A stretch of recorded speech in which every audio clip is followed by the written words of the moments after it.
Nimeona niseme hii kufuatia baadhi ya kauli ambazo na waheshimiwa wabunge, ni washukuru sana, mmechangia vizuri, zilizokuwa zinasema habari ya dhahabu.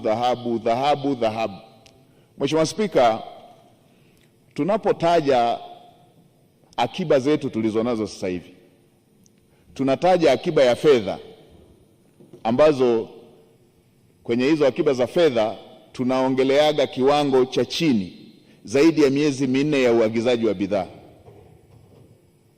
ambapo sasa nadhani tuna zaidi ya miezi 5.7 ya uagizaji wa bidhaa.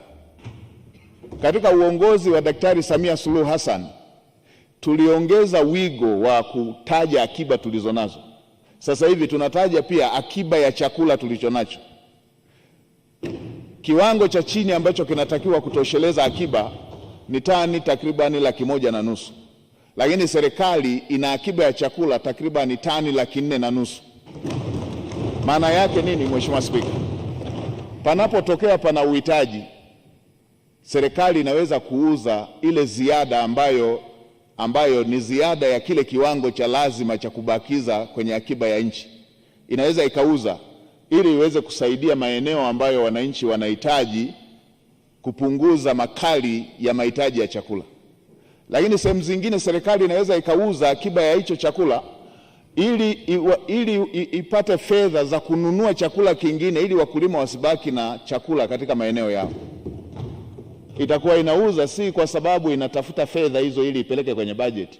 Itakuwa inauza kwa sababu wakala wa chakula aweze kujiandaa kununua chakula kwa wakulima, kama sehemu ya kuwafanya wakulima wapate chakula, wapate fedha, wapate faida ya mazao yao. Hivyo na kwenye dhahabu. Dhahabu inasimamiwa na Benki Kuu ya Tanzania, na hawa wanaoongelea dhahabu sasa hivi hawajajua hata fedha ya kununua dhahabu ilitoka wapi, mpango ulianzia wapi. Wao wanaenda kwenye tetesi tu, dhahabu.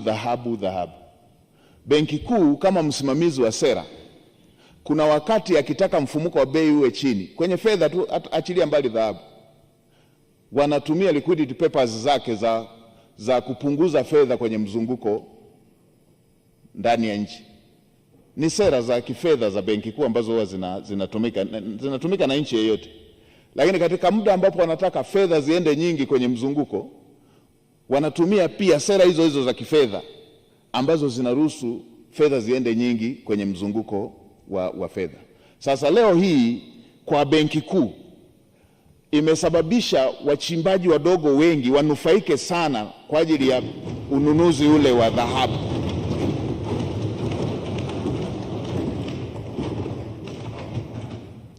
Na kama nchi, mpango ule ambao dira yake imetolewa na Daktari Samia Suluhu Hassan, tunataka tuendelee na jambo hili la kununua dhahabu, hata iwe nyingi mpaka tulingane na mataifa mengine ambayo yalishanunua dhahabu nyingi.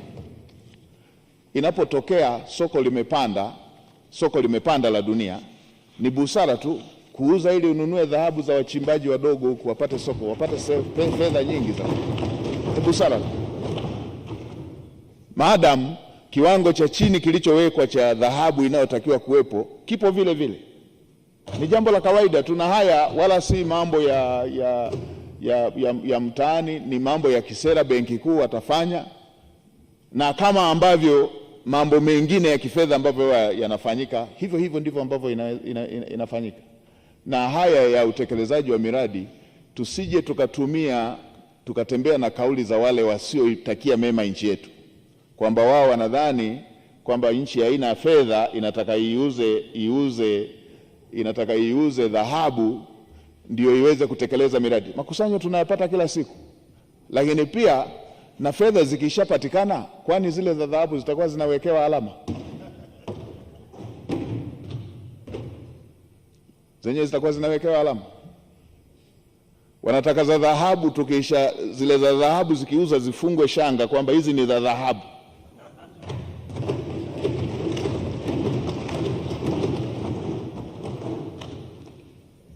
Nadhani tuache kudandia hoja ambazo hatujui zimeanzia wapi na zimeenda wapi. Niwahakikishie Watanzania, duniani kote Moja ya taasisi zinazoongozwa na misingi ni Benki Kuu. Watu wasitoetoe taharuki kwenye taasisi ambazo zina heshima na uendeshaji wake una heshima, na popote pale ambapo taasisi hizi zinaendeshwa kwa heshima, zinazingatia misingi, na kama zinazingatia hiyo misingi, wale ambao hawana taarifa sahihi wasiingilie misingi hiyo. Mheshimiwa Spika, niliona niliseme hili kwa sababu nimeona linaleta taharuki. Tusitumie taharuki, tusitengeneze taharuki. Hizi ni taasisi zinazoendeshwa kwa heshima, na serikali haijakosa fedha za kutekeleza miradi, na serikali pia ina njia nyingi za kutekeleza miradi. Ikitokea serikali inataka kutekeleza miradi kutumia rasilimali zetu ikiwemo dhahabu, na wenyewe utakuwa uamuzi wa nchi yetu. Ikitokea serikali inataka kutekeleza miradi kwa kutumia mahindi, na wenyewe ule utakuwa uamuzi wetu. Ikitokea serikali inataka kutekeleza miradi kwa kutumia makaa ya mawe, hiyo na yenyewe utakuwa uamuzi wa nchi. Niliona niliseme ili kuondoa taharuki ambayo watu walitaka kuianzisha. Mheshimiwa Spika, Benki Kuu imeshatoa taarifa ambayo ina clear hiyo doubt. Nilitaka tu niongezee kwamba ni taasisi ambayo inaheshimika duniani, na sisi kama nchi tutaendelea kuzingatia misingi hiyo, na tumejipanga kutekeleza miradi kwa njia nyingi, zikiwemo za rasilimali, zikiwemo za ubia na sekta binafsi, zikiwemo za bajeti za serikali.